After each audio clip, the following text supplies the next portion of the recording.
Hello, everyone. Today I have Danny, who just got accepted into a special master's program at Drexel. How are you doing, Danny? I'm doing really good. Doing really good. Really happy to be here today and very happy to be able to talk about it. Yeah. So let's start off the pretty loaded question. You're a non-traditional applicant.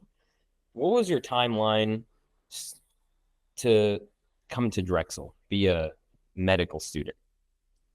Yeah, so for me, I'm very non-traditional, very unique. So it's okay if I start way back in Absolutely. high school. So actually, I'm pretty unique candidate in the sense that I actually didn't graduate high school. I left at 17 after taking a high school exit exam. 16, May 16, 17. And I started working right away. And I had a whole career as a chef, 3, 4 years, and maybe a little bit longer. And then at one point as a chef, I decided to pivot around the age of 22, 23. I went back to community college at that time, took about 3 years in community college, transitioned and transferred to UCLA for undergraduate, graduated in 2 years, and then went straight into Drexel. So I bounced around a little bit and had a whole career before coming to this path. Wow. What made you decide to transition away from being a chef to coming into medicine? And this one is always like a pretty complicated one for me because I had a very successful career. I was very fulfilled. I was making good money at the time and very stable for my age, out on my own. But I had a family member get sick, really sick actually, with dementia. And it was that experience of having a family member get sick, in particular, the feeling of, despite having all these objective measures of success, of having the car, the apartment, the career, the prestige of my career, I felt almost in that moment when a family member got sick that I had nothing. It was really eye-opening for me. And I found through several experiences of taking them to the doctor, to, world-renowned specialists, even at Stanford, neurology specialists, that how many gaps there were in medicine.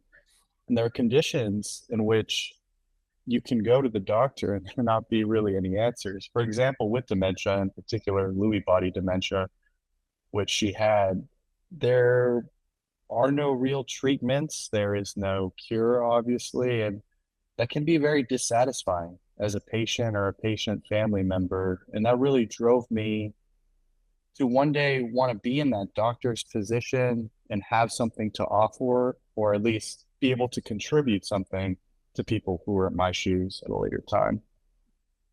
Wow. Uh, that's awful, but I mean, you're on the right path to be the person that you wanted to. Like on the other end, hopefully coming up with some sort of, I guess not the word's not cure, but treatment or even comfort to someone who's also in that position. Um, you have a big research interest. So is that something that you want to focus on, like the aging process and dementia, things like that? Yeah, I would say definitely. I have a true passion for basic science research. Like it was notable to me the other day. I was in a conference with actually like a surgeon who was doing their fellowship at Yale, and they were talking about their med school research experience. And they said they hated it. They hated it. They hate everything to do with research. It was just a box to check. They said at the very end, when they were getting ready for a residency application, they just, started checking the boxes, getting their names on things. But for me, it's really the opposite. I love the bench. I feel very lucky to have spent time at UCLA doing research and getting to see some really, really cool stuff. And I would say I'm not so much interested in a specific field of research as much as like tool design and pharmaceuticals, whether that be viruses for gene therapies or small molecules. And I know earlier we were talking about how sad the story is and all that stuff, but I got to say, even a few years later, down the line in this journey, the amount of technology that we have now and the things that are coming to market is really, it's unbelievable. I would say there's never been a more exciting time to be in medicine or thinking about treating these diseases. Although it seems like such a overarching, oh my God, how can we tackle this problem? They have really smart people and really cool technology nowadays where I could give you a specific example I'm really excited about is Yeah. I'm following this drug company, Eli Lilly. They just got FDA approval for an antibody towards the plaques in Alzheimer's disease. And actually, in some of the MRI scans that they've seen in these trials, although the drug's not perfect, it has many side effects. They're saying that this antibody penetrates the blood-brain barrier, targets the plaque, and they're seeing significant clearance of the plaque and actually a pretty dramatic decrease in the progression of the disease. And that's something even 3 years ago when I started this journey, no one would have thought is possible. And so things are moving very fast. They're very exciting. And that's where my passion for basic science research comes, is there's so much that can be accomplished. You just got to be optimistic and be able to deal with failure for sure. Yeah, that's a huge one. Especially in research, like the trial and error process is like insane. Um, Definitely. what's what's a way that you have found to manage failure? I think managing failure is probably the most important thing to getting to where I am today. I've failed many times. I've failed many classes. I've failed many tests. I've failed many experiments. But I think it's understanding in the big scheme of things.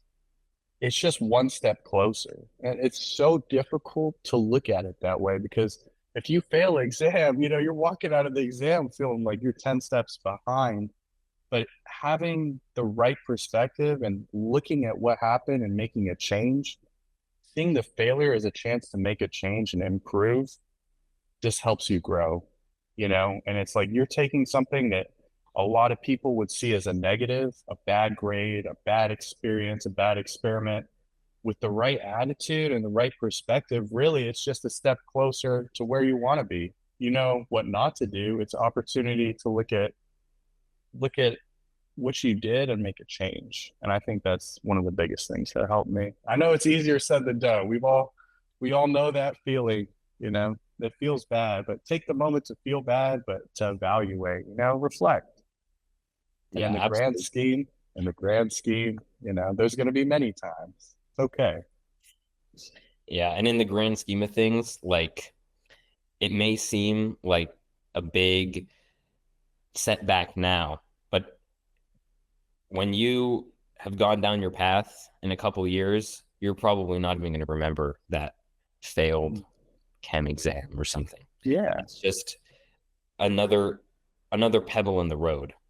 Mhm. When you look at it from above, you don't, it's just the road. You don't see the little pebbles in there, but you know that that's part of the path, the way that the road is made. Mhm. So, what have you specifically at UCLA focused on in your research? Yeah, so we focus primarily on lipid metabolism, which can be very broad, as I learned. Initially, one of the things is my big passion was immunology in the brain, but I ended up in a lab that was doing lipid metabolism. I had no idea what was, the liver. I had never thought about the liver before. But the cool thing that we focus on is we had this experimental model that was so novel and exciting. Understanding genetics is kind of the age that we're in. And usually the way things had been done in the past is they would breed mice that lacked a gene or flies, and this would take a lot of time, right?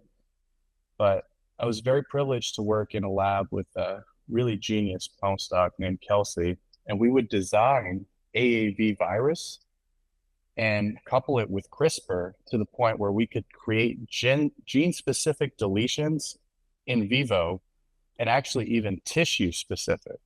So we could use this targeted virus to eliminate a gene, not only in a living animal, also a human, but also in a specific tissue. So for us, we targeted the liver, but it's possible to do this in the brain and other tissues. And, within my research, we focus on peroxisomes and lipid metabolism, but I was just so fascinated, as an undergraduate of the bigger picture of that technology. Is just thinking about the possibilities are really endless. Yeah. What are some of those possibilities that you explored in your research for like some kind of therapy for a specific disease or just the potential for the technology in general? Yeah, within my research, we focus mostly on creating this disruption, this deletion of the gene, and then using other methods like RNA sequencing, PCR, even electron microscopy to quantify and look at the changes downstream. But outside of our lab, which was very basic science within the last few years, because I also follow pharmaceutical companies pretty closely, and some of my aspirations are for industry and science. And there's many companies. Voyager has a novel AAV capsid that's targeted to the brain, which they're hoping to do gene therapy in the brain with. And most notably, I actually found this out last week over here at Children's Hospital Philadelphia at CHOP, is where they performed the phase 3 trials of using AAV to essentially cure sickle cell disease.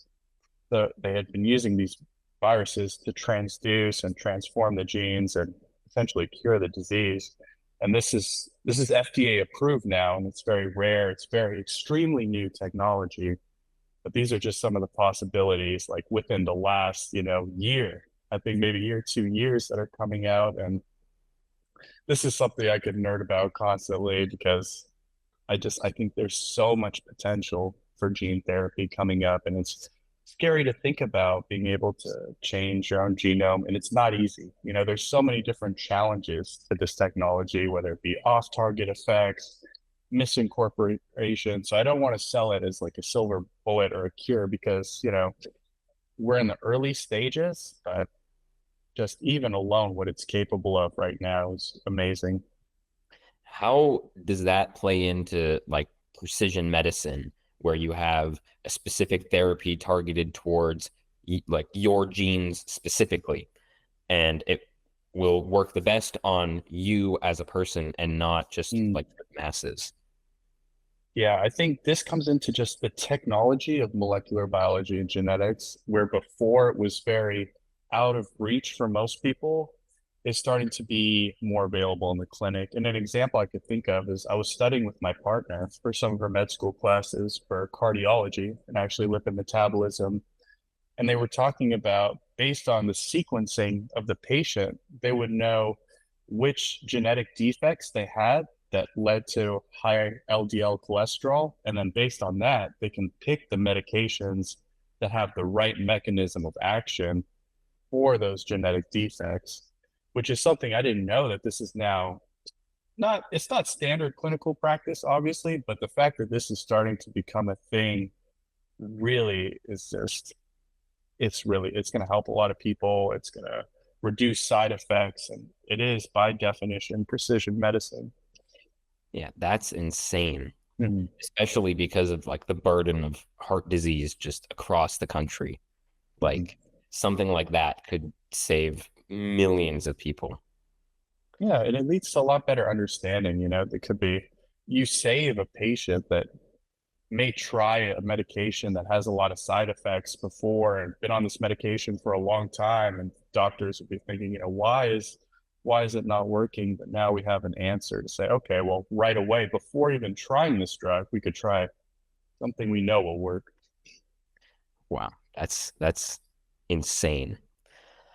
I got a little bit of a different question. Yeah. Let's say someone is listening right now and Mhm. they're just like, I'm completely lost. I don't know what is like, I don't like research. This is super technical. What do you have like as a as some advice to that person who maybe wants to get into research but Yeah. just gets lost in the details or has had negative experiences in the past? What would you say to that person? Yeah, I would start off with kind of a little bit unusual, say lost is good. Lost is great. The fact that if you go out and you reach and ask for help, if you're asking someone that's doing something maybe that you're interested in doing, that's the biggest step. That's the number one step. And I have this really powerful story to share. When I was cooking and I was working in South San Francisco, I ended up downloading this app called Meetup, and I went to a biotechnology conference.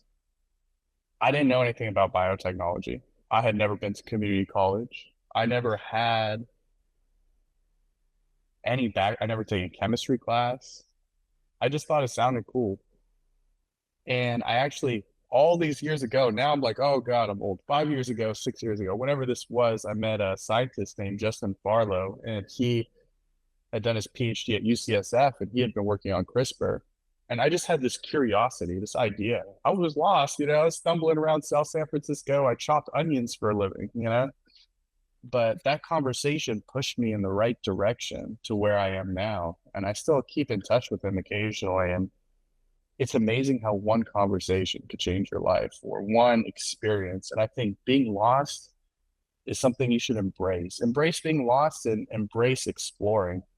You see someone interested in something you want to do, ask. Don't be scared. I mean, most of the time people take it as flattery that someone else is interested in what they want to do. And there's nothing wrong, again, going back to failure. If you go into a research lab and you really didn't like it, that's such a good thing because now you don't really like research. Or if you went into a clinic and you found you didn't really like clinic, that's okay. Like it's not a mark of failure. And I think my best advice is embrace being lost, but ask as many people as you can, as many questions as you can, and be curious because you never know what's out there. And having these small experiences could really shape you. And you might end up in places you never expect just by taking the chance of sending that one email, starting that conversation, downloading that app, or taking a little risk. So I would really, my best advice is don't be scared, take the risk and embrace being lost because it's such a good feeling when you feel like you know exactly what you're doing and exactly where you're going to go and you're in the right place. But there's going to be many times where you don't see the vision. And most of the times you don't see it till afterwards. Then it makes sense. You look back, you're like, oh my gosh. So that would be my advice. Yeah, that's also a lot easier said than done. Yeah. Uh, we're like evolved to not want to be lost.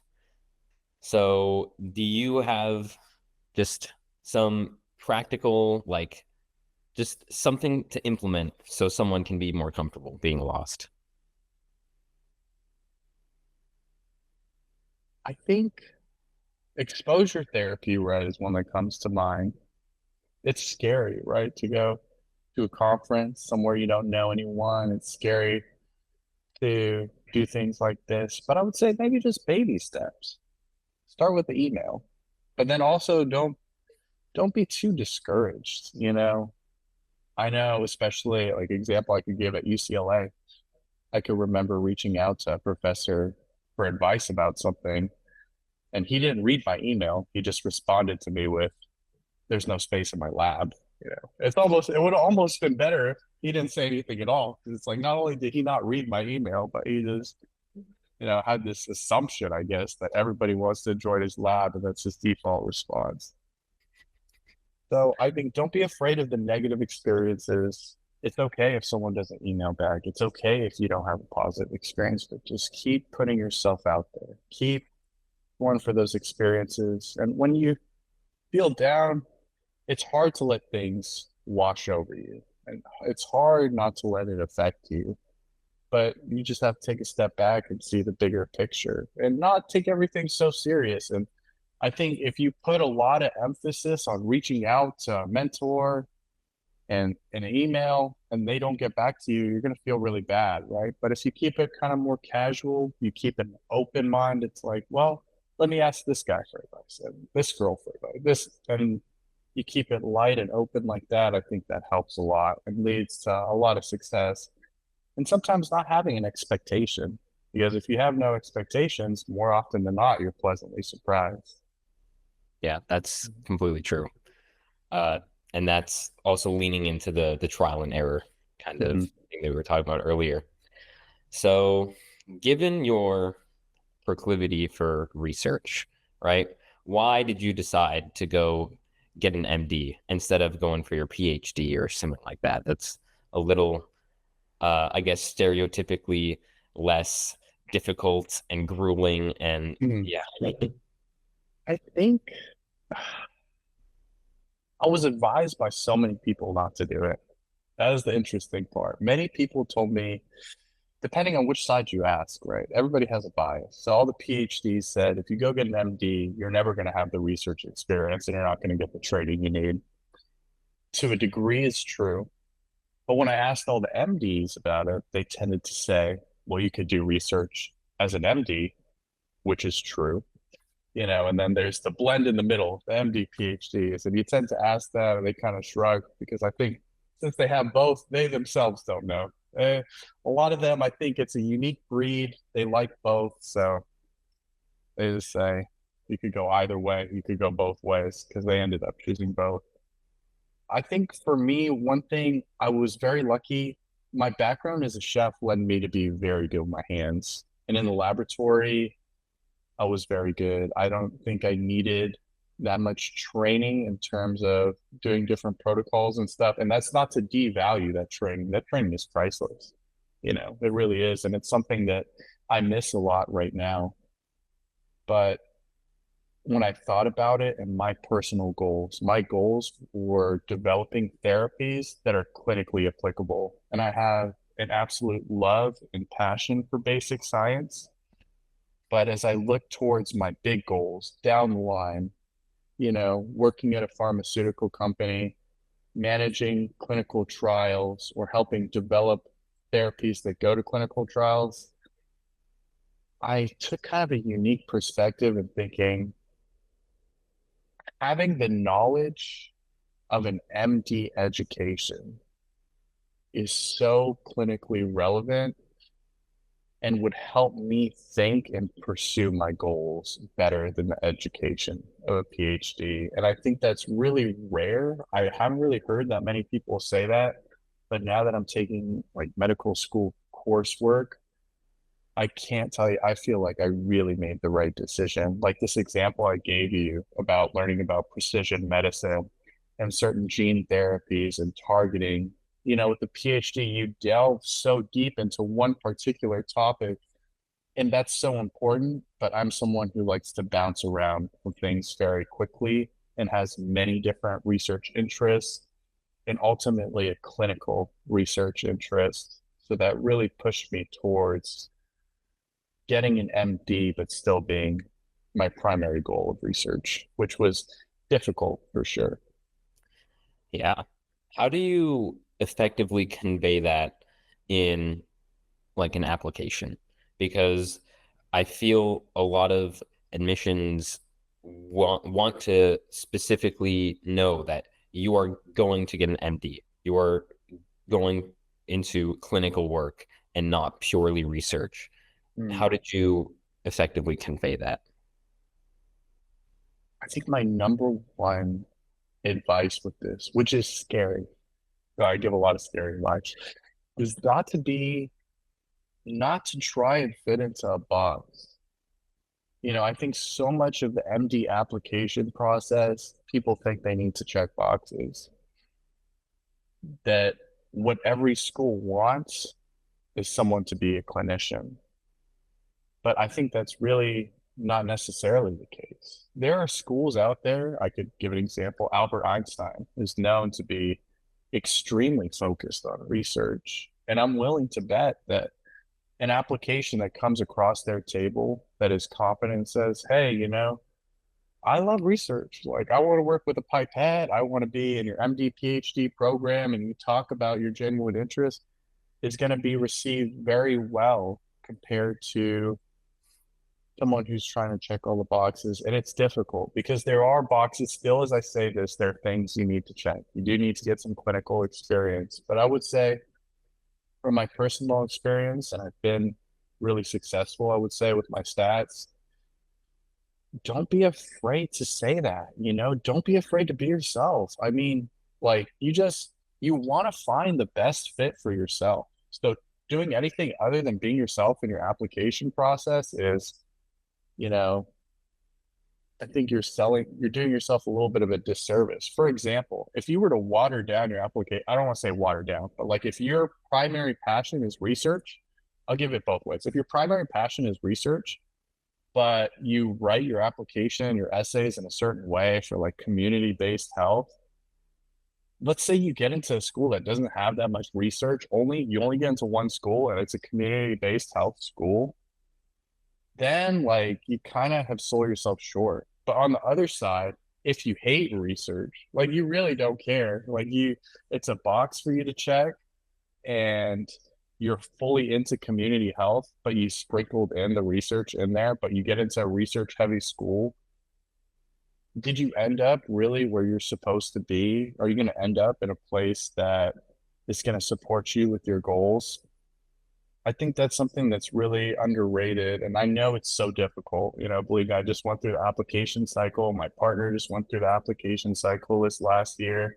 It's nerve-wracking, and you want to be what they want. You want all the interviews and to get into the best schools, but there's room to trust in yourself and go for what you'd like. And although it's scary, I would say as you're crafting your application, think about where you do want to be, the kind of doctor you want to be, and let that guide your application.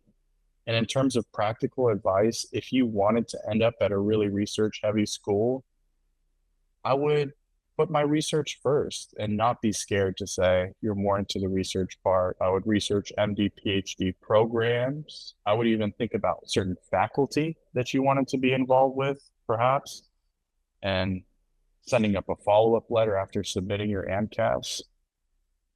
Yeah, that would be my advice.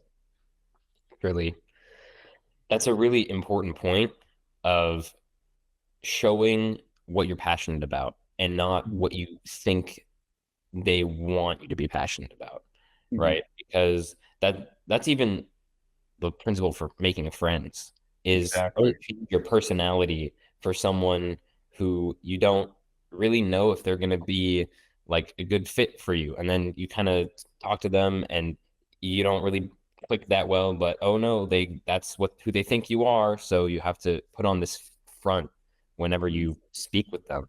So I do think that you're absolutely correct in saying you should follow your passion and let it take you wherever you need to go because following your passion will have you end up in the right place. And maybe it might not be medical school, and that's what you think you wanted your entire life. But if if you follow your passion and it just doesn't pan out, you'll still have lived a fulfilling life, Yeah, even if and that's so yeah, important.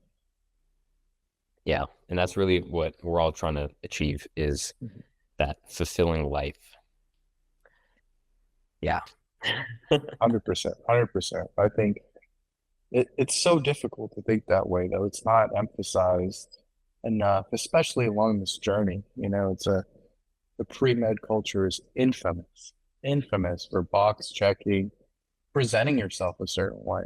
There's many people that are very guilty of writing a personal statement, not based on who they are, but based on what a school might want them to be.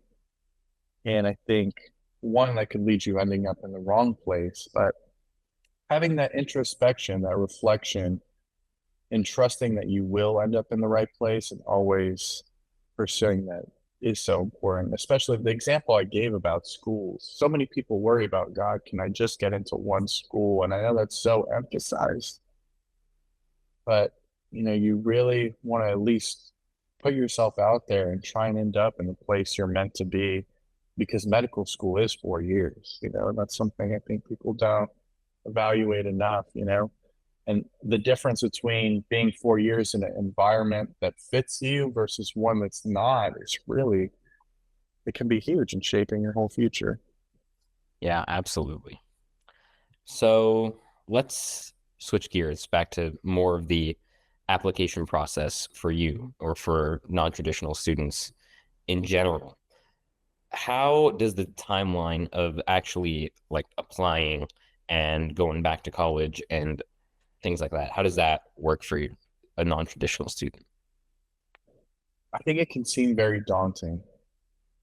When I came back with like no college credits, a whole lot of F's on my transcript, amongst other things, and thinking about this journey 7 years ahead, it can be very overwhelming.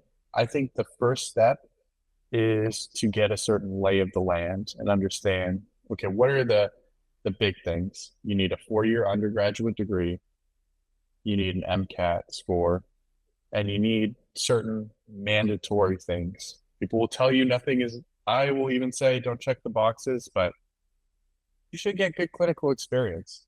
It doesn't need to be being an EMT. It doesn't need to be 1,000 hours, 2,000 hours. Just at least shadowing to show that you understand what you're getting yourself into. People go back and forth about like research being a requirement. I would say at least trying it. Just, I would say that's a big one. So knowing that you have these kind of requirements going back, and some things are less important, right? For me, I needed to just focus on starting with the undergraduate degree, going to community college. And so starting that way, making sure you take the prerequisite classes. I think those general things are important as a non-traditional student. And they might sound so simple to someone who's on the traditional journey. It might have seemed like a path that was laid out, but I know for me coming back, it wasn't all that clear what people wanted. And some advice that I would give to someone just coming into it that I didn't really know is I chose a very heavy, rigorous, difficult major because I thought it would impress medical schools. And for me, it worked out because I ended up needing to make up for my prior mistakes. I ended up really loving science. I ended up falling in love with research. So for me, it was the right decision. But I think it is important that people know in reality, it is extremely true. You could get, you could major in English, take your prerequisite classes, and end up in medical school. And if your passion is the humanities and clinical medicine, I think that's a very underrated route. And this is coming from someone whose major is like microbiome, immunology, molecular genetics. I think for me, it worked out, but I think people don't talk enough about that. And so for someone who is coming back, that could be really valuable information to have. And there's many pathways. I would say there are so many programs out there for career changers and non-traditional students. Like I just found out about one the other day. There's a Columbia postbac actually that has linkage to NYU in Columbia. So there's programs out there with linkages to Ivy League medical schools. And this is something that's like, yeah, people find out about, like, oh my gosh, people go through this whole application process and all these things, not knowing there's programs that aren't mentioned that can lead you directly to all kinds of places. And I think those aren't really talked about enough, especially as a career changer, right? Like if you're going the traditional route and you're going through school and you're going to apply through AMCAS, that's all totally cool, right? But if you're a little bit older, maybe you have a master's degree already, or you have some life experience already, there's post-bac programs, master's programs, some of them, like the program I'm in now, with guaranteed admission to a USMD school.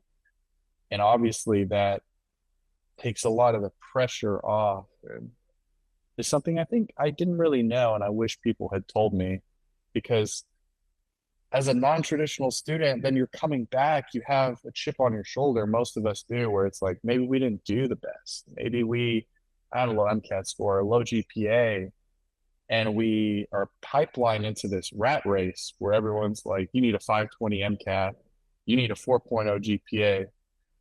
People are on the message boards. I got a B plus in organic chemistry that I give up, and you're thinking, wow, a B plus was a good day for me. It can be very discouraging. And so I think I would advise non-traditional students to consider these things, to reach out and look at their resources and realize it's so doable. It's so At the time when I started, it felt so overwhelming. It felt like I remember every day I would watch blogs from like Dr. Antonia Webb.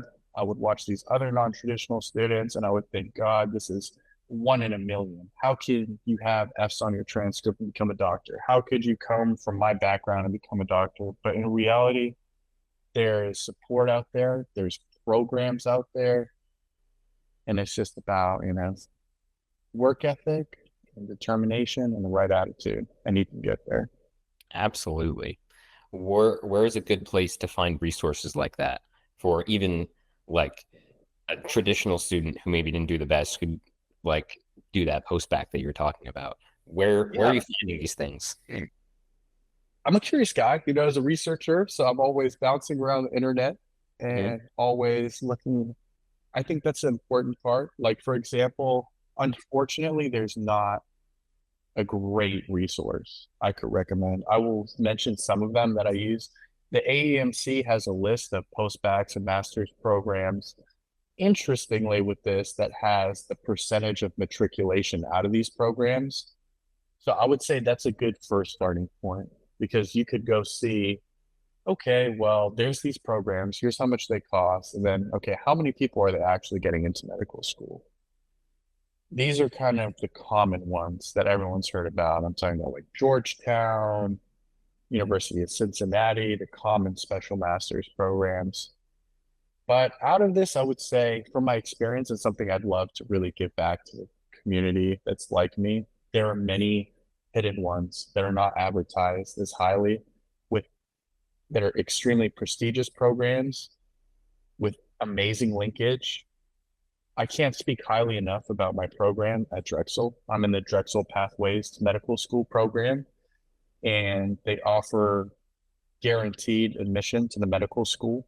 As a part of my admission to this program, I was admitted to the medical school essentially just conditional on my grades, and I get a master's degree out of it. So technically, I'm like a master's MD candidate. So the Drexel Pathways to Medical School program is an excellent one. Another one are the more hidden postbacks, I would say.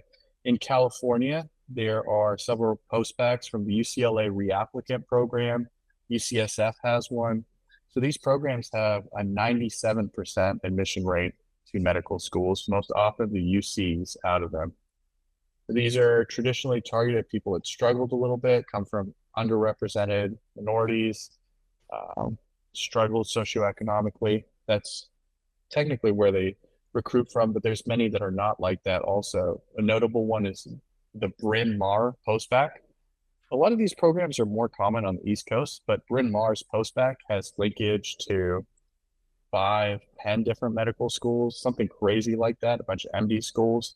The Columbia one I just looked at, a lot of Ivy League schools have these postback programs, and obviously, should you feel confident in your academic ability, having an Ivy League's name behind you is extremely powerful. Let me think, what other ones can I recommend? I would focus a lot on the East Coast, and there are programs like Georgetown that are competitive. And I did apply to these programs and consider them, but I would strongly advise someone going to these programs look into one with linkage because that is essentially the golden ticket they offer you. A direct pathway into medical school, a guaranteed admission, a guaranteed interview. uh, Eastern Virginia Medical School, New York Medical College. So these are just a few. And I would encourage everybody, there's even state specific ones I've heard of, like Ohio State has a post-bac program with guaranteed admission. So as you see, there's many just off the top of my head, and a lot of it required research, starting with, okay, this medical school I'm interested in, and then post-bac after, or SMP, special master's program. And I would highly advise non-traditional students, especially if you have a bachelor's degree, it is something worth thinking about. They do cost a little bit more. It's a unique route, but I would say one I'm really happy to be a part of. It's really a great opportunity, a great chance, and can't strongly recommend it enough, to be honest with you. Yeah.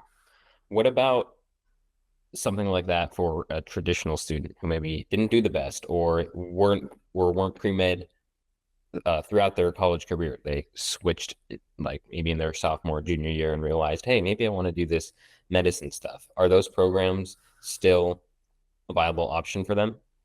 I think they can be. A lot of it is like now we start talking about like individual application wise, which is difficult because you have the two.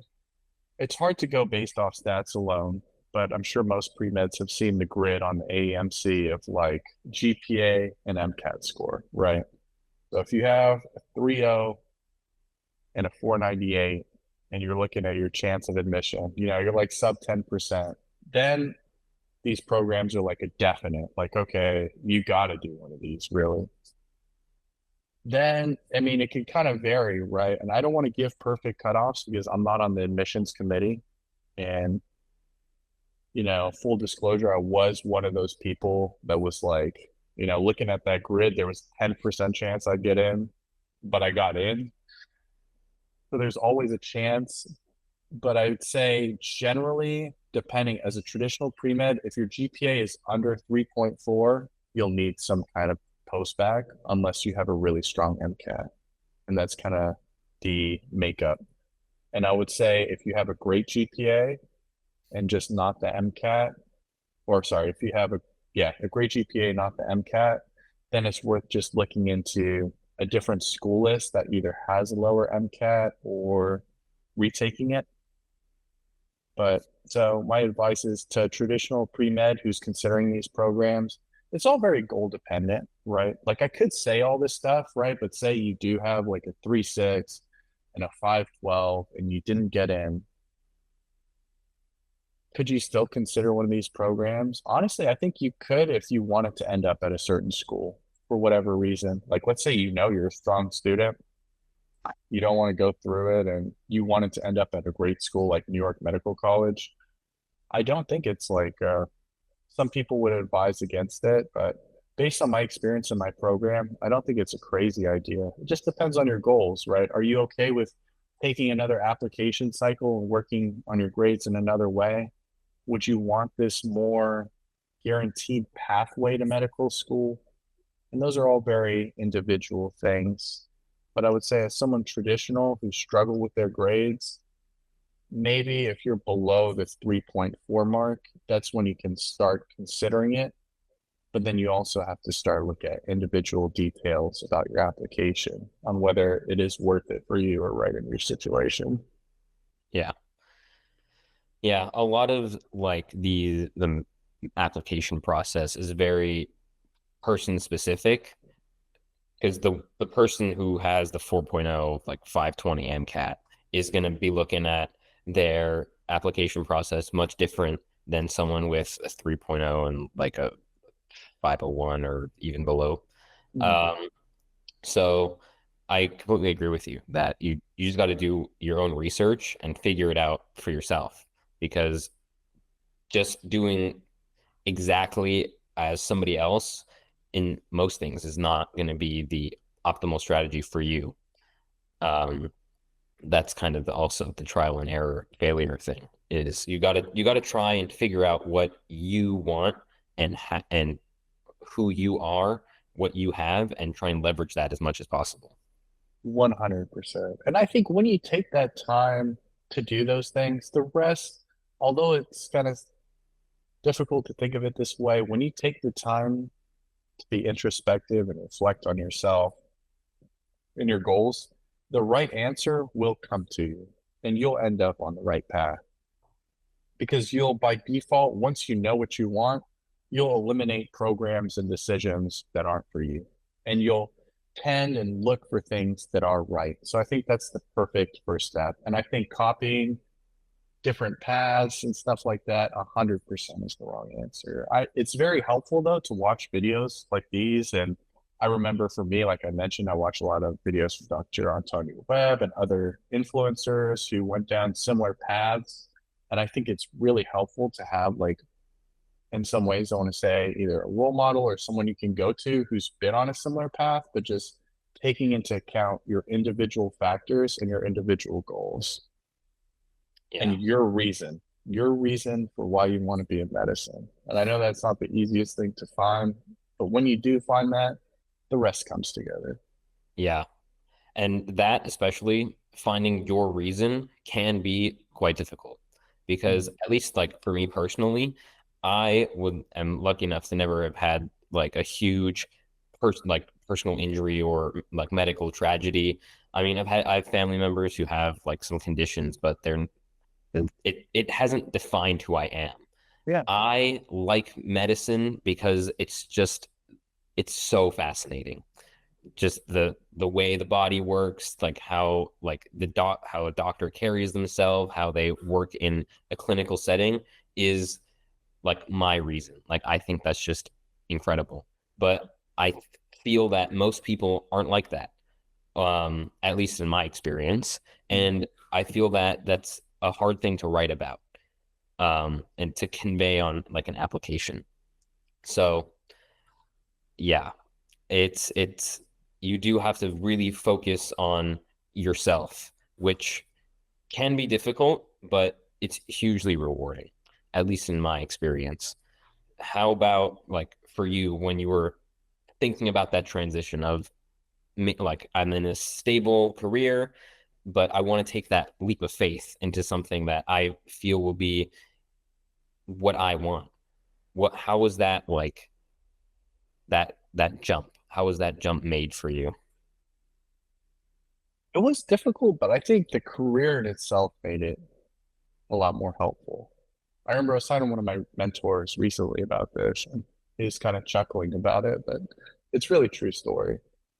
When I decided to become a chef, I just started cooking at a restaurant. I didn't go to cooking school, and my parents were less than ecstatic. They were, in particular, my dad was really like, "Are you really going to do this? Are you really, this is what you want to do with your life? You want to go chop onions and stuff like that?" But I had this fire in me that, like, you know what? I'm going to be the best at this. Like, I'm going to push myself. And so I worked really hard. A couple years later, I ended up at these fine dining restaurants, and it was like, now it was interesting. I was telling my dad, I was on the phone with him. I'm like, Dad, I want to quit cooking and go back to school. He's like, Are you out of your mind? You know, he used much worse terms than that. He's like, Are you crazy? Like, you have this stable life and like, you have everything. You're gonna throw it away and you think you could be good at school. But I think having that experience before of saying, No, this is what I want to do, and I'm gonna make it happen. I believe in myself. I say that, but when I quit, oh man, it felt like a gamble. Oh, I felt it in my stomach. I felt it all over. I was like, this is crazy. Like, what if this doesn't work out? What if I fail? What if I fail? That was the big question.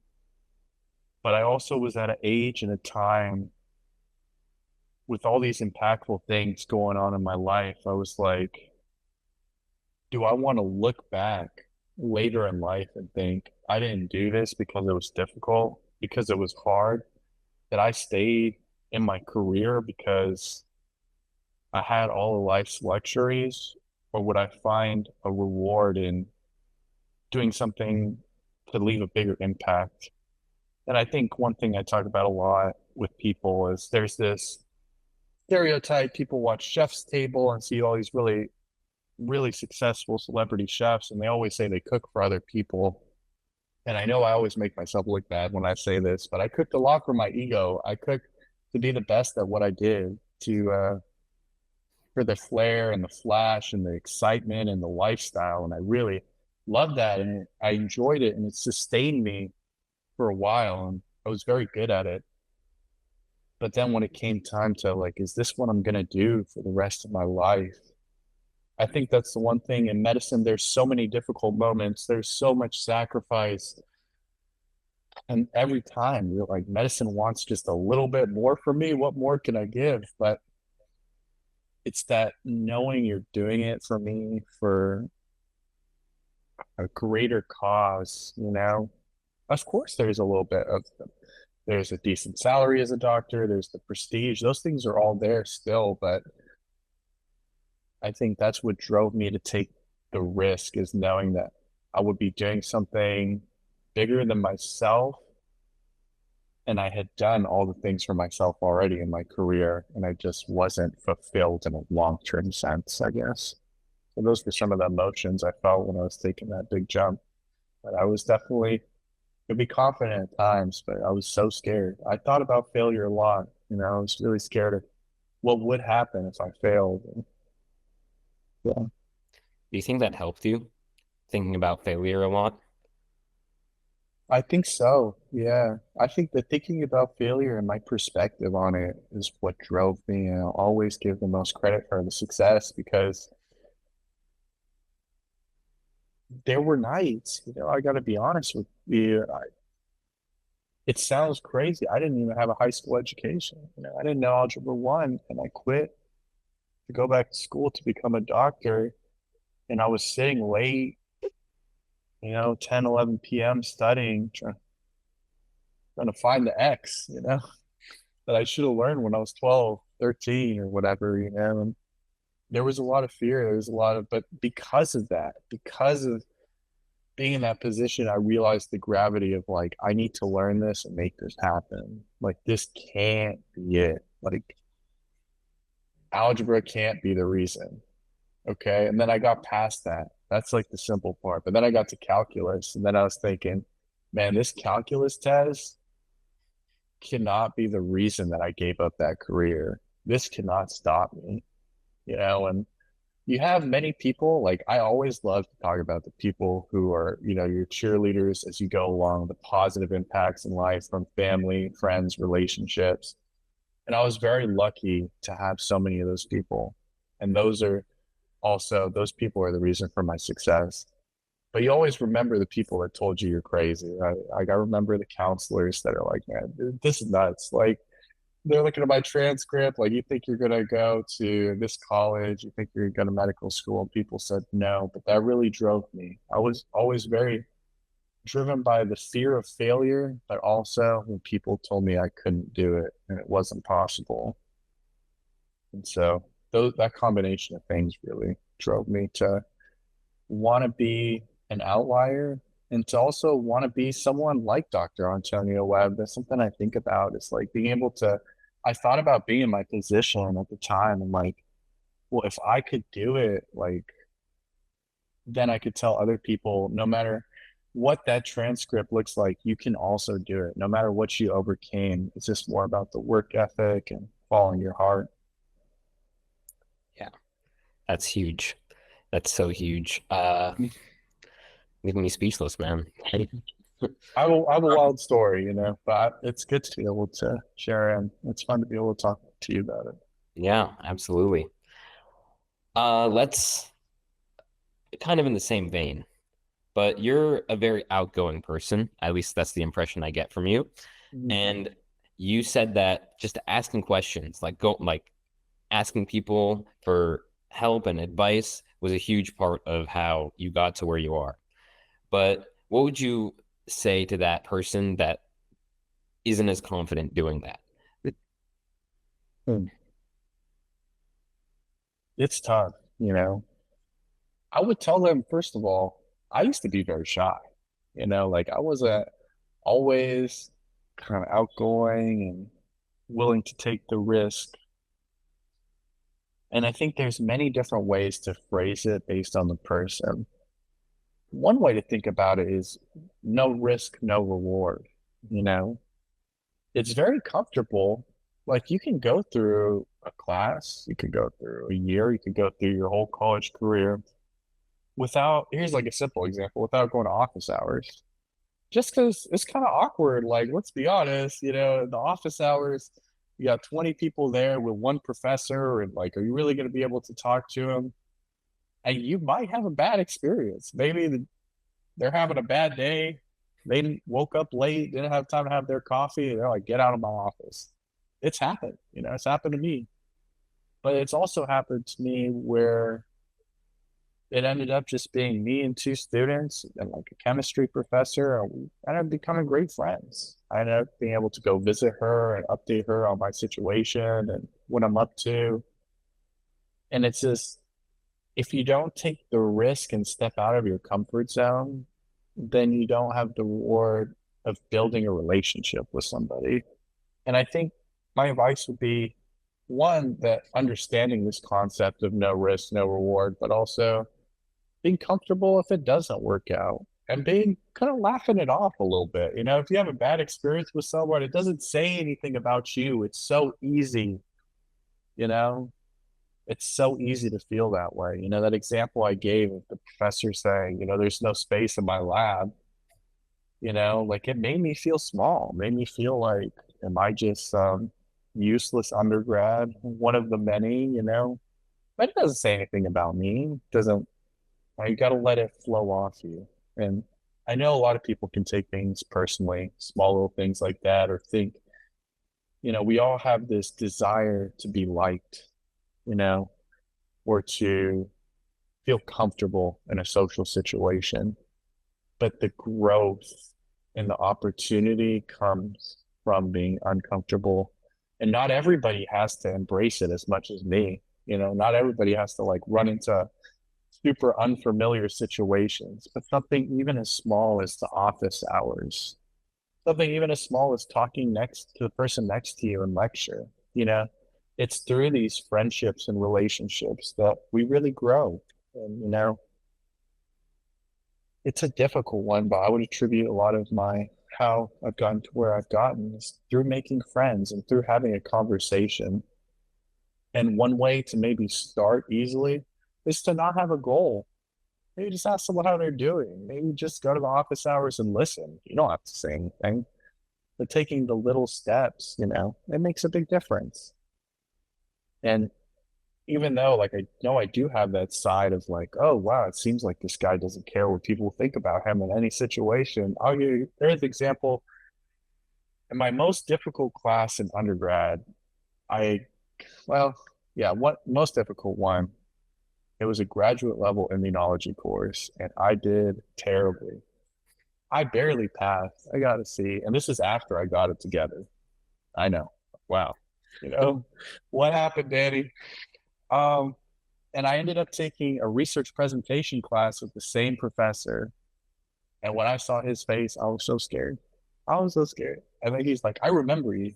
You were the kid that's always laughing in the back. I'm like, oh God. Uh-oh. We're in a class of 12 people, mind you. This is like a research presentation class. It's for like a prestigious research path in my major that you have to apply to. So I'm sitting with all the smartest people in my major, and then me who got lucky and got in there. And now the professor's making fun of me, and it's day one, you know, and I could have let that kind of hold things back. But then I took a different way of looking at it. I'm like, this guy keeps bringing me up in class and talking about me. Maybe he's just like, I don't know. We ended up talking. I ended up going to his office hours, and he ended up kind of asking me point blank what ended up happening in the class. And, you know, I ended up telling him, like, look, I was a transfer student from community college. I had too much confidence. I picked the hardest class in my major. You know, my second quarter here, I got overwhelmed. I didn't really understand how to think experimentally, kind of talk through everything. And then I realized, like, even though I had this negative image in my head of how he was looking at me, like, really, he cared. And we ended up developing an excellent friendship, a mentorship. And, you know, without his support, I really wouldn't have had the experience I did in undergraduate. And he's a great mentor to me now. And it just came from that perspective and thinking like, okay, even though I have like this somewhat negative experience, like it doesn't say anything about me. Like it's me kind of, I don't want to say imagining things, but it's kind of natural to think everything is like maybe that way as the default. But when you let go of expectations and you're not afraid to have a conversation, like it can lead to so many different things, a friendship, a relationship, a mentorship. And it's about having that open mind and taking that baby step. And that baby step for me was like, instead of being super intimidated and worried, just, I don't know, having a small conversation with him that led to a bigger conversation. Yeah. And that's another big thing is just like taking on the world with an attitude of I'm going to try and get as much out of this as possible. Mm-hmm. Um, 100%. and just not letting anyone stand in your way. I remember I was at a cadaver lab with my dad, and there was one like successful surgeon who was there, and we kind of got to talking, and he was like,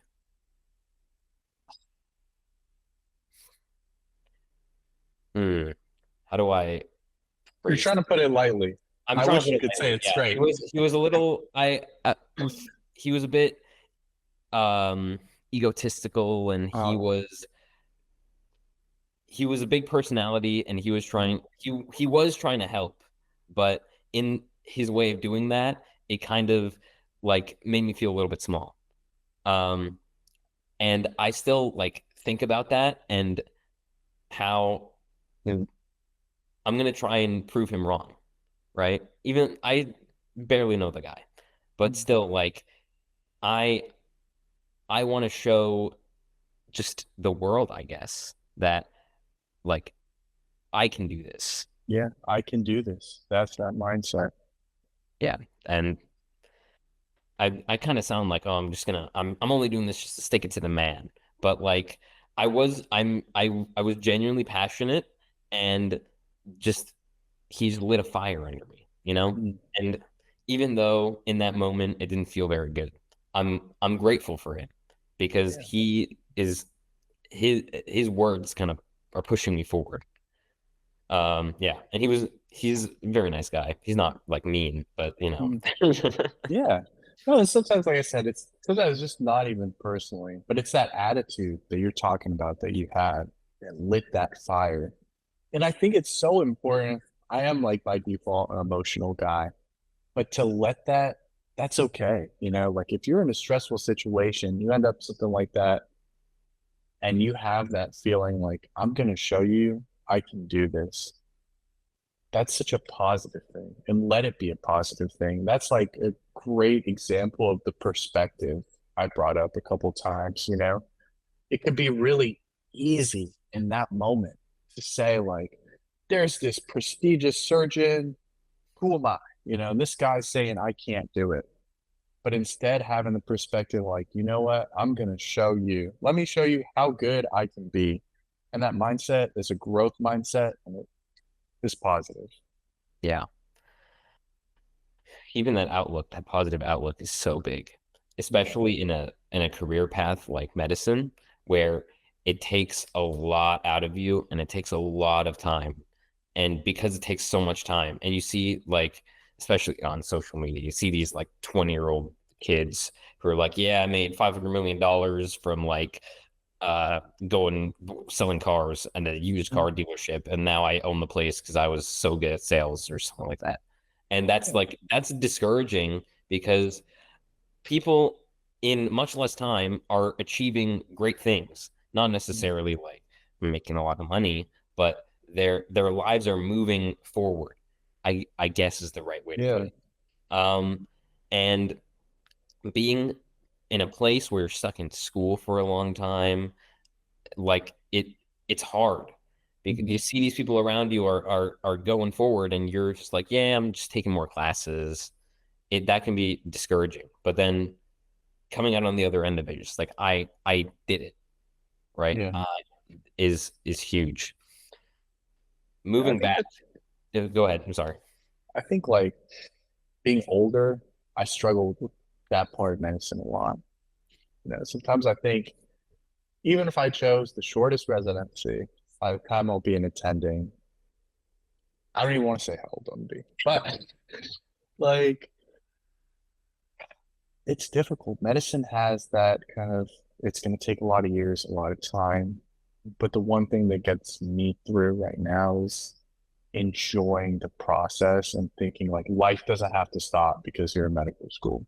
You can still go out to have nice dinners. You can still pursue your goals and pursue your hobbies. And I think every step of the way, just it's important to never lose that because it can be so easy for medicine to become everything. And it's fine for it to become everything if you're enjoying it and loving it. But in those moments that it's not, you always need to find like that happiness and that pleasure in life. So I think that's the healthy way to push through. Yeah. Absolutely. Moving back toward just like your application journey, which I think is hard for a lot of people to imagine, right? Mhm. You were a chef. I was going to say cook, but you're more than cook. You're a Mhm. chef, and then you went to community college, and then you went to university, and now you're here. During that time of community college and university, when you just made the transition, what I guess extracurriculars were you doing or thinking about? Because I'm sure you knew that this it was a very important part of the process. So other than the Yeah. research, which is a huge part of just who you are, Uh, um, what else did you think about or do? Gosh, you might love this. Maybe people might love this. Okay, so I, through community college, did not think about it at all. I knew that all these things were important. I knew that to be a scribe or EMT would look great on my application. I knew about being like clinical research coordinator, but all through community college for that 3 years, I didn't do any of that. And then I came to UCLA my first year. I got involved with some clubs, and that was about it. And then application season came along. I actually, I wasn't, I kind of wanted to apply my junior year. So for people that don't know, the way it works as a transfer student going into community college, or I guess on the normal timeline, you can either apply your junior year and not take a gap year, or your senior year and take a gap year. It was the junior year, it was maybe May, and I met a girl and fell in love, and she was applying to medical school. And I had wanted to be a doctor, but I had not really had planned on applying during this time. But she was applying. So I was like, okay, I'll apply. Now, for people that know, the application opens in May, and I hadn't taken my MCAT yet. And so I had maybe 2 weeks or a month to figure it out. And me being the impulsive person I am, I just scheduled the test and I took it with very little studying and like full transparency. If it's okay, I'll say like numbers because I think it'll help people feel better. I got a 498 and I had submitted my AMCAS application to 30 plus schools, including places like Johns Hopkins and Stanford. Now with the 498, and gosh, so now I was in the middle of that cycle. And talking about extracurriculars, where does this fit in? During this time, I had no extracurriculars other than 1 month in a research lab, which is crazy, right? I had my cooking career. I had like, the things that I had done as experiences. I had been a caretaker for my family member with dementia. I was kind of unsure of whether that counted as clinical experience. Some people would say yes, some people would say no. So that kind of just depended on how it was viewed. But during that time, actually through the application process, I grew a lot. And I can't say that I would advise people do this, but during that time, she was really an expert pre-med, had all the boxes checked and ticked, and she started advising me. So what I ended up doing is I've always been a very true and sincere person. So I looked for things that really interested me. And the first thing I did is I volunteered at a high school in Los Angeles it was a continuation school for kids that were struggling to graduate. And I worked as a tutor there. I did that for a couple months. And I would say that that was one of my most foundational experiences. Although it wasn't for very long, although it wasn't, I don't know, as I would say, expected. It just kind of happened. It was very foundational for me to be able to give back to the community and do community service. Like, actually, is something I wanted to do, not something like, okay, let me check this box. And then during this whole time, during the application cycle, I was doing research very heavily, 20, 30 hours a week in the lab. But again, that was something I wanted to do. I didn't really look at it as too much of like a box checking thing. And then finally, for the clinical experience, towards the end of the application cycle, I started shadowing, which was very difficult at the undergraduate that I was at. It was you needed to get waivers to shadow the physicians, even though we had like an attached hospital as a transfer.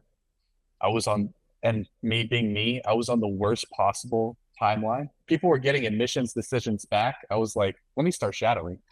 It was maybe a little bit late, but there's positive in the story. So I ended up doing that. I ended up shadowing a radiation oncologist, ER doctor, and a pediatric gastroenterologist. So I got good clinical experience across many specialties, which was good. I didn't do too many hours. Again, none of this was on my AMCAS application, actually.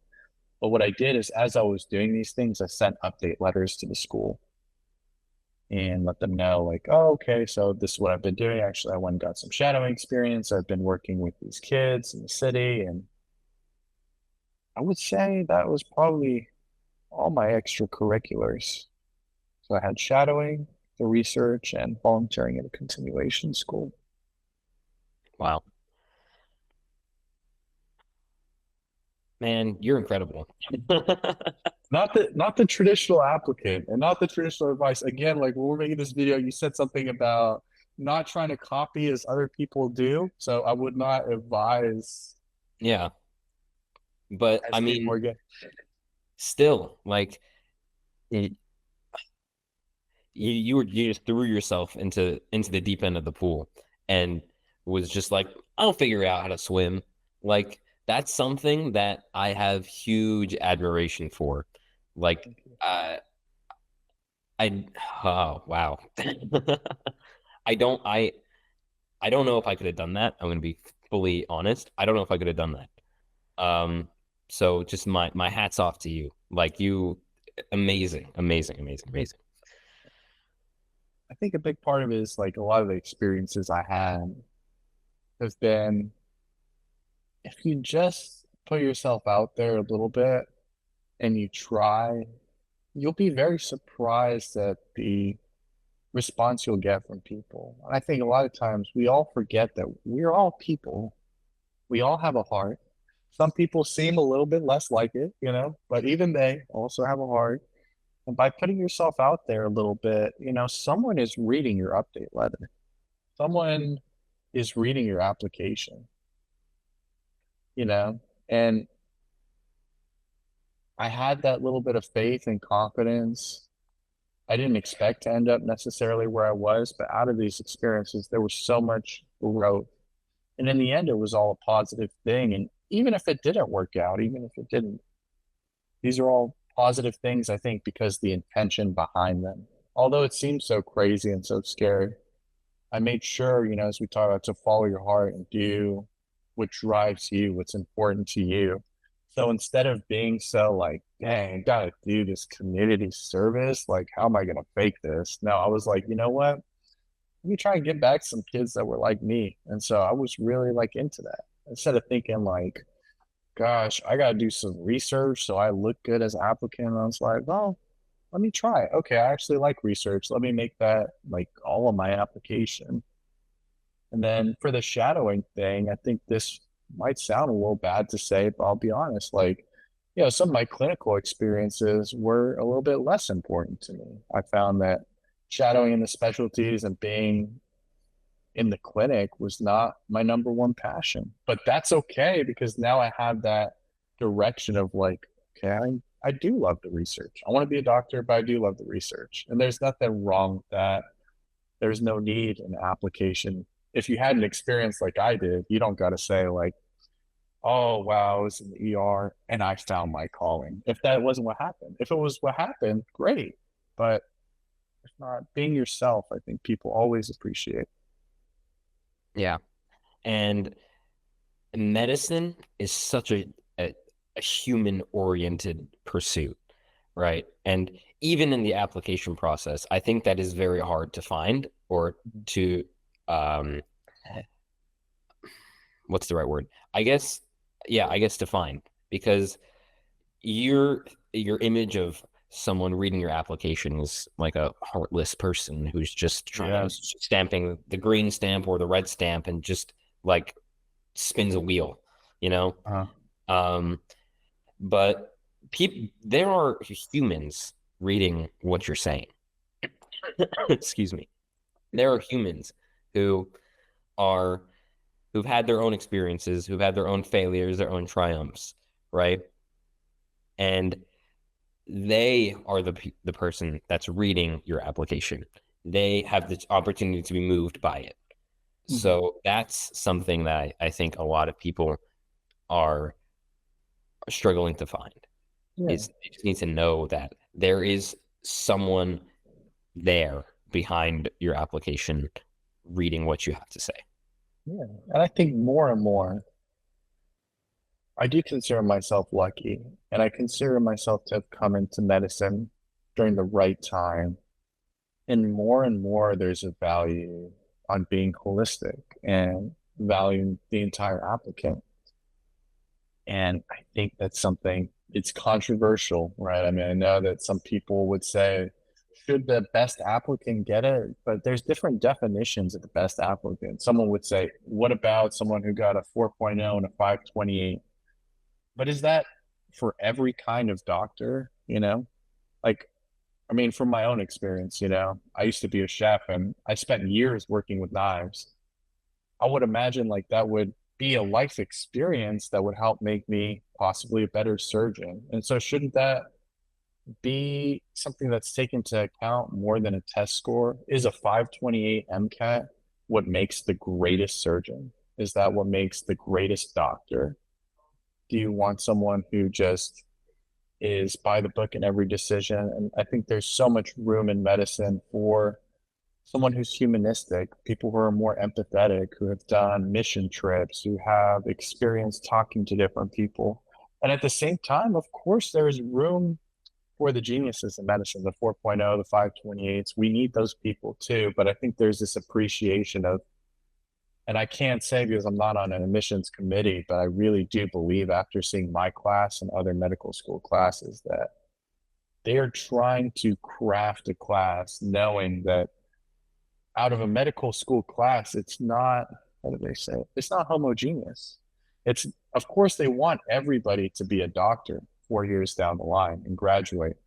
But out of those doctors, you will need a pathologist, you'll need a dermatologist, you'll need a neurologist, you'll need a neurosurgeon. And the kind of person that's going to be a neurosurgeon is going to be very different than the kind of person that will be, a dermatologist. And that's okay. And I think having this understanding, more schools and more people are coming to this holistic admission process. And I believe it's such a great thing personally. Yeah. And also like being a chef, you you weren't interacting with the customers. You were in the back providing them service, right? Mhm. And I get you could kind of uh, link that to either like a radiology or a pathology or something like that. Yeah. Something that you would consider like an in the back specialty, Hmm. Like, Yeah, oh yeah, the definitely. radiologist in the back. Hmm. So, do you think that that's something that impacted you, or was like the interaction something that you were missing before? Yeah. I think this is a really interesting analogy I can make that maybe some of the people who are interested in research might like. When I was a chef, I noticed there was kind of like that in the back, behind the scenes, developing everything, developing the dishes, creating the dishes. And then you have the front of house, the servers, the waitresses, the sommeliers, helping craft the experience for everybody out in the front. There's kind of a behind the scenes, almost in the kitchen. And one way I actually thought about medicine personally of kind of being the front of house and being like those waiters in some ways. And I thought of the PhD part of it, actually, the research part of it is helping develop the medicines, the cures, the actual research. And choosing medicine, I kind of felt like I wanted to have that sense of interaction. And so I think thinking about a specialty in the future, that is something that's important to me. But where my heart is and my passion, I think my skill set lies truly. Yeah, in the back of the house, like my creativity and Science. Yeah. I think that's where the passion is, and that'll always drive me. But part of the reason that swayed me to the MD versus the PhD is wanting to have the interaction with the people. That was something I needed for sure. Yeah. Yeah. There was something I wanted to say. Um, when if you had the opportunity right now to, because you said you were enjoying your program a lot, if you had the opportunity right now to switch out and then get an MD PhD, you kind of the perfect marriage between who you are, right? At Mhm. least from what I get from you. Yeah. Is would you do it? This is something I have been thinking a lot recently about. I think the thing about being a physician scientist, like, because I've talked to many, I've talked to admissions directors at the top schools, I've talked to students at my undergraduate, I've talked to current MD, PhD candidates, graduates. There's many routes to being a physician scientist. And for me, if I was offered to be in the perfect MSTP, I would say I would consider it, but I don't think it would be an automatic yes, just because I've been lucky to have exposure to people who've made me aware of the opportunities to be a physician scientist. Usually with these programs, there's a reasoning behind it. You'll do your two preclinical years, or one, depending on the school, and then your PhD years, finish your PhD, and then go back to apply medicine. And I think most people can imagine there's some challenges with that. You've learned all of medicine, you know, in the books, let's say the book version of medicine. Now you're going to stop. You're going to go purely to research, which could be helpful for your research project. I think that's important. But then sending you back to the clinic, it's a little bit discombobulated in a sense. I think for a certain kind of person that has found the right PI and the right environment, that could be really beneficial and conducive. But I think for me, I would have the hesitancy just now knowing, for example, it some people this is crazy, but this is something I'm thinking about doing. You could go through medical school, then go to a very prestigious university with a PI you really like in your research field, then do a postdoc, even though it's not the most standard thing to get your research year, your research exposure at a different level, and then choose to apply to residency or see other things you want to do. And that's one way, you could possibly spend a transitional year. So that's something I'm thinking about, or maybe the chance to work at a pharmaceutical company right after graduating and then coming back to residency, or some kind of mixture. So I say this is like, these are alternative pathways, biochemistry joke, to like the standard true, how it is. You need to do an MD, PhD, you need to be under your PI, you need to do this very standard program. It is very true that that program, especially the MSTPs, are very prestigious. And so doing these will kind of put you on the pipeline to be a PI or give you, it's a great experience. It's a great program. But I think for me personally, I would have a moment of hesitancy for sure saying, well, going through the medical education and getting clinic time, there's many opportunities for research. There's many chances to become a physician scientist. And that's one of the things I'm most thankful for, discovering. And I got that through asking MD PhDs in my lab, through asking admissions directors at prestigious schools that I wanted to go to, and exploring options. And I think it's very underrated. I think a lot of people that go into science and physician scientist route may see this as the only way to do so, but it's really not. I think there's many ways to be involved in either basic science, clinical science, or otherwise as a physician. And it doesn't have to be this tried and true path. Although it's again, very prestigious program. There's a lot of advantages to being an MD, PhD, and being in that program. And it does scratch both itches, right? You get in there, you're admitted to probably a great school for an MD. You know you have your PhD waiting for you in the middle. But because the timeline and the way it's structured, it can be a little bit difficult. Yeah, absolutely. My God, I had a really good question. Oh, um, something that a lot of people don't think about or really are aware of is actually how flexible medicine is, right? Because Mhm. that's completely an option, is just earning your MD and then taking some time off before Mhm. applying to residency. Or just you can go straight through it. Or you know that your ultimate goal is to get your MD, but you have a path in between of just like being an EMT or doing something completely different. Yep. Um, it's the possibilities are endless, truly. Mhm. And even like within like your practice of medicine, there's so many things you can do.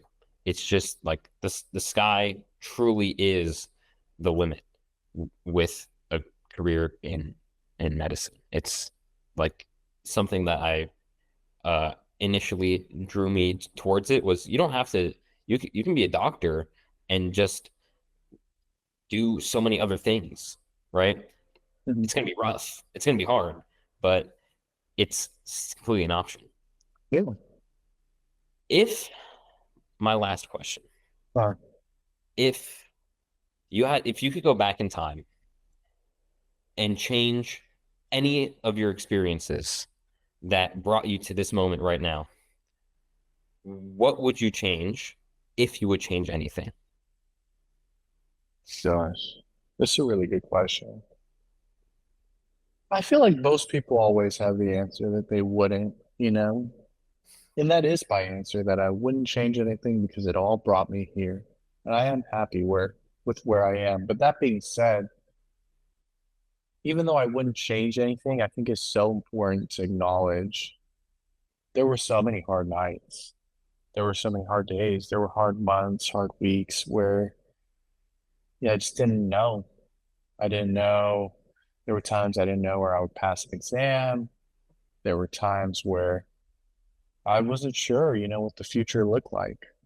I wasn't sure if I had made the right decision. And doubt is a part of it. Now it's easy to say, yes, like I knew and all these things. But there were times where I was like, man, many nights I'm like, should I have just stayed in cooking? Is this right for me? Am I doing the right thing? And all these difficult experiences, one way I wish I could have made it easier on myself because those were difficult to live through. It was traumatic, but I wouldn't change it because it all led me to here. And I think that's like an important takeaway for a lot of people on this path that the doubt is normal, the stress is normal, and it there's many difficult points, and it's okay. You're a little uncomfortable, you're a little out of the comfort zone, and you might not see it. You might not be sure. But again, not being sure, being lost, it's okay to be lost, you know? I wish I could go back to those times and say, hey, don't be lost. Like, look at where it's going. But there was no way to see that in the moment until you get there after. And I think being kind to yourself and embracing being lost is maybe the only thing I wish I could go back. If I could only tell myself a few words, it would be, hey, enjoy being lost, embrace it. You have no idea how good it can get this way. Yeah, embrace being lost. That's the moral of this interview. Mhm. I'm gathering, and that's something I struggle with a lot Yeah. is embracing that feeling or being comfortable being uncomfortable. So, yeah. Well, thank you so much for joining the show. I really appreciate it. This was an Yeah. amazing interview. Thank you so much, Elon. I'm so glad to have been able to be here and share a little bit of my story. And just before I go, I could leave anybody who's like a non-traditional applicant or considering these programs some advice that one is going to be okay, but there's many ways. A lot during this path, people will try and make you feel you need to be the perfect person. You need to be this or you need to be that. Have a little bit of faith. People in medicine will appreciate you for who you are, and I think that's important. I just want to leave people with that. Yeah. Thank you so much once again. Thank you, Elon. Thank you so much for listening. I hope you enjoyed. If you don't mind, please leave a like and subscribe. And with that being said, see you in the next one.